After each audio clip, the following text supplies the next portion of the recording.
And welcome to the Field of 68. This is our Off the Carousel series, where we take coaches in their first year at their new destination and bring them on. Now we have my main man, Corey Gipson, back home at Austin Peay, coming from, what was it, Northwestern State? Northwestern State down in Natchitoches, Louisiana. That's it. That's it. And had a terrific first year of being a head coach.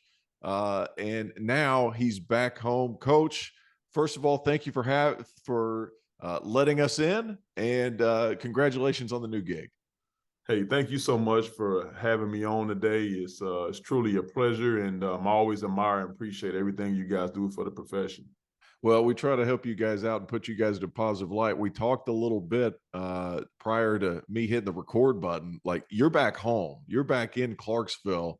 How refreshing is that? How good is that to be back a part of the community that kind of brought you up in some aspects? For sure, this community really grew me up. Coming here as a young man, my father told me to come to Austin Peay State University, believe it or not. He made me narrow down all my choices to schools that only have former players on the staff. Coach Luce was a guy that hired former players. Mm. So my dad was like, hey, look, son, I'm going to tell you something. He said, go to a place that has former players. When you get my age, you'll have a chance to be the head coach there one day. I'll be doggone if he wasn't right. Isn't that some foresight? That is unbelievable. And a lot of it's right place, right time. And you bring up Coach David Luce, who in a lot of circles looked at as a legend, especially there at Austin Peay. I wanted to talk to you a little bit. This is going to be later, but since you brought it up, let's just jump to it now. Has he been the biggest influence as far as your coaching career is concerned, the way he does his day-to-day things of that nature? I learned so much from him. And here's the reason why. When I played for Coach Luce, he was the athletic director and head coach at that time. That's right, he was. He was the only one in Division I. So I got a chance to see how he maneuvered on a daily basis and juggling all of that. I mean, that's a lot going on, being the athletic director of a Division I institution and then being the head coach of a Division I sport and being able to keep a happy medium.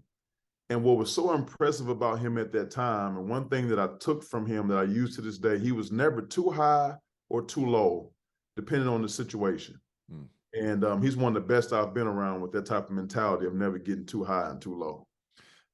Yeah, and he has a grandson that's a pretty good player down at Christian Brothers down at Memphis, but I know you already know that.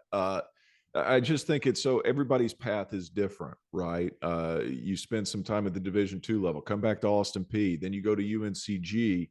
They say timing's everything. And one of the things that I've come to realize the older I get is if you're not ready for something, it could go poorly if you get it too quickly. You battled and battled and battled, got that opportunity in the Southland Conference, had a great year. You were ready for that opportunity. We're all on God's timing when it comes to that. I've never been overzealous at any point in time in my career in regards to getting a head coaching position. I've never tried to position myself to get a head coaching position. My role in this profession, while working with others and working for others, has been to serve and try to leave a situation better than how I found it when I arrived. But what I can tell you is that when we sit in these seats, whether we're player development or whether we're a head coach or whether we're an analytic director or director of personnel or what have you, we have a real obligation to empower these young men and young women and help them to be the best version of themselves. And so what I can honestly say is that I don't feel any differently sitting in this seat. I feel the same way that I always have. And one thing Coach Luce told me when I was a graduate assistant, I was riding with him one time to St. Louis, and he was the athletic director at that time, obviously. And I said, Coach, I said, when did you know you were ready to be the athletic director at Austin Peay State University? He said, I didn't know. He said, they sort of put that on me at the time. He said, but one thing I'll tell you, Gip, He said, "You're ready for a job when you get it. And it's about making sure that you have the right staff around you that makes you better." People are important, right? Yeah. Obviously, the people are important. Uh, Aside from your, previous experience, having graduated twice from Austin Peay, what is it about that campus, that university, or that community rather, that you feel could have success at the ASUN level? Which, hey, coach, you know this. Not a lot of people know this. The ASUN, I mean, had a really good season last year. They've added some quality teams to the mix. What is it about that community, that university, that you feel could take a next step? Because it's a rebuild. I mean, let's be honest. You can rebuild quicker these days, but it's a rebuild. It's 9-22 Austin Peay team. Coach Gipson coming in. Uh, what are some of the positives, some of your selling points as to what Austin Peay State can bring to a young man? And as far as wins and losses are concerned, what are some of those things that could help facilitate what you're trying to do there? Austin Peay is a place that you don't have to sell. Okay. Um, I wasn't sold. I didn't have to be sold on Austin Peay when I came here as a young man. And I'm a living example of what Austin Peay is. I have the P running through my blood. And so, I like to be able to say that I can really speak on the behalf of Stashville, of Governor Nation, of P Nation, because I've lived through it. I've grown through it. Mm. But what I can tell you is, I mean, you take this film room I'm sitting in right now. We didn't have this here when I played here, okay? Right. Right. This film room is in a $120 million facility, which is second to none. Mm. And when you see this, and hopefully you get a chance to come down and check it out, when you see the amenities that we have to offer here, you see the commitment that the community has made to downtown and to the infrastructure of Clarksville, Tennessee. We have Fort Campbell Military Base right down the road, which we're going to do a military appreciation day for them.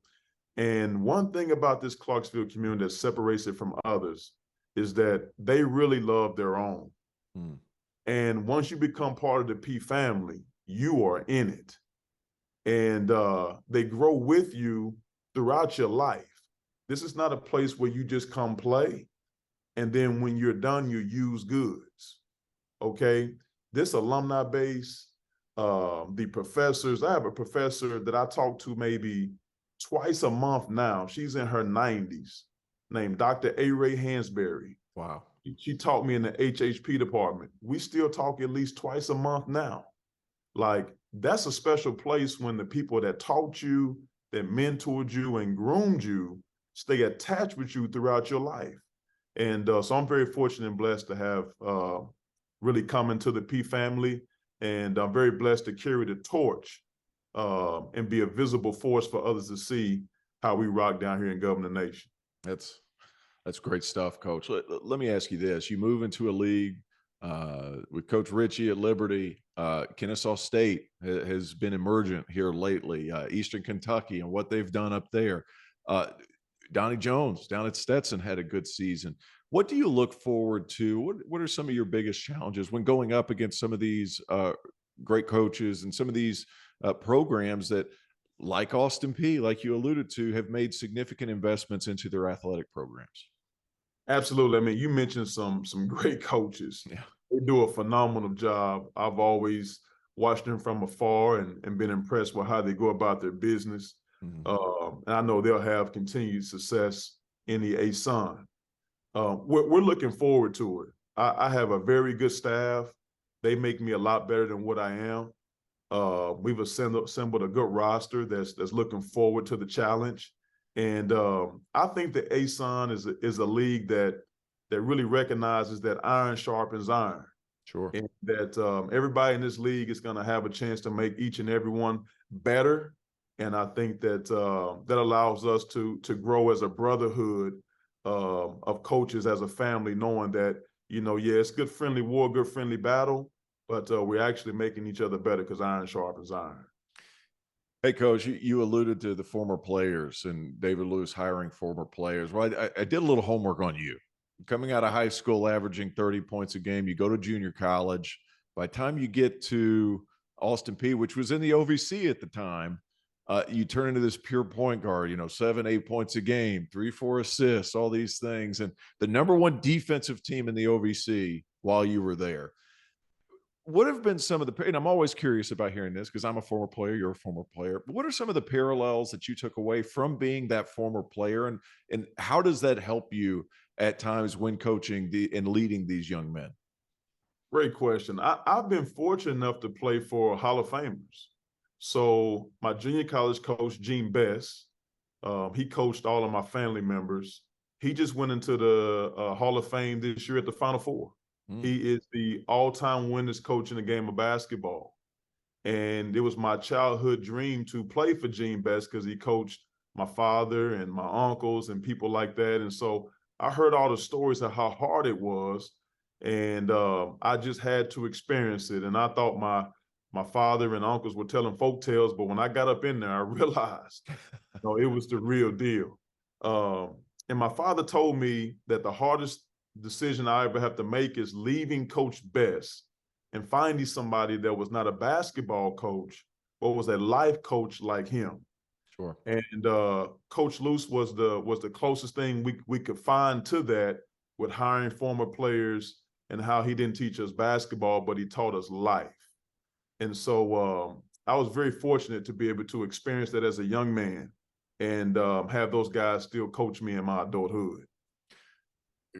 I mean, Coach, you got me ready to play. So we could just throw that out of the window because I'm way too old for that. But I think that's the family dynamic in which you have attacked everything is fairly unique, and best of luck at Austin Peay. I mean, it's a school that has that support, as you alluded to, that has a lot of these things that you could be successful in that ASUN conference. And hey, starting to make some moves in the portal as well. And I'm not sure who's signed and who's not. So I'm not going to ask you about that because I don't want to get you in trouble, because a lot of guys get you in trouble. I'm not trying to do that, Coach.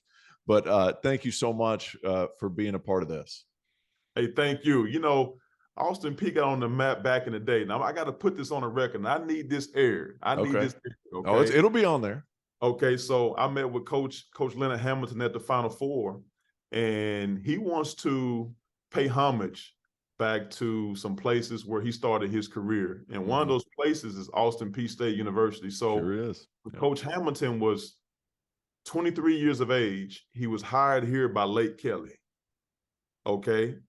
And when he was here, he heard of a neighboring school in the conference at that time was recruiting a guy from New York.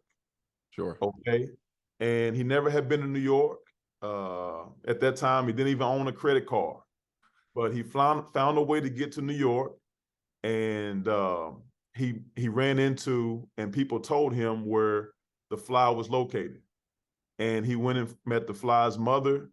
And that's how Fly Williams got to Austin Peay State University. And Fly averaged 29 points a game as a freshman here at Austin Peay. One of the best to ever play the game of basketball. He's a legend from New York. They used to say the Fly is open, let's go Peay. And they played in the Little Red Barn.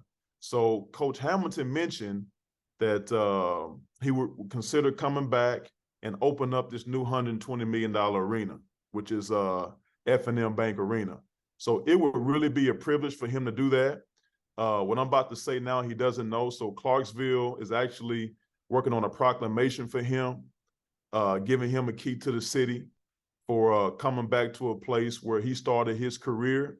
And so we need this to go out to let him know, like, Coach Ham, we really need you to do this. And this city is ready to rally around you for doing this and paying homage to a place where you started your career.